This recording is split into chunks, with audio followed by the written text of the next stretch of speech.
Ang Bisaya ay higit pa sa isang regional language.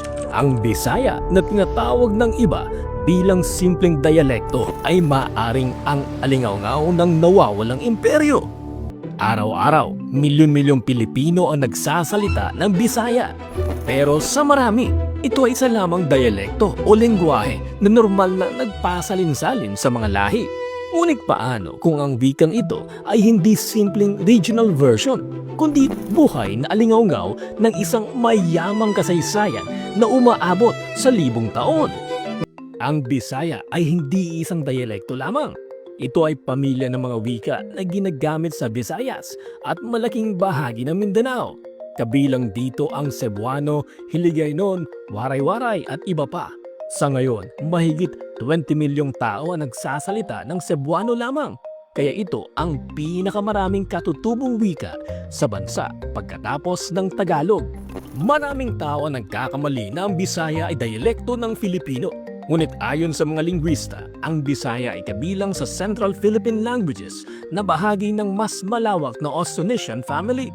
Ang mga wikang Bisaya ay kumalat sa gitna at katimugang isla kabilang ang Cebu, Bohol, bahagi ng Leyte at Mindanao at nagsilbing lingua franca bago pa man dumating ang mga Kastila.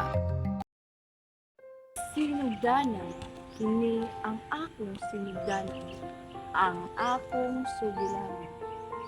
Sa matag pulong nga akong gisulti, anaa ang akong pagginikanan, ug ang akong kultura, ug ang akong kasaysayan. Sa una, wala pa'y libro, wala pa'y cellphone, apan naa ang mga tingog sa mga katigulangan. Sila ang nagtudlo, sila ang nagsulti, sila ang nagpabilin sa atong kinululangan.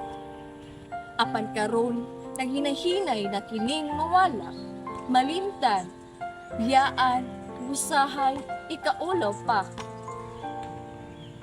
Mangutana ko sa akong kaugalingon, unsa man o mawala kini. Mawala ba ang akong pagkatao? Mawala ba ang akong kasaysayan? Dili niya ko gusto mahitabo kini. Gusto na ko mahinumduman, gusto na ko ipadayon, kaya ang atong pinungan, dili lang pulong, kundi kalag, kasing-kasing, ug kinabuhi.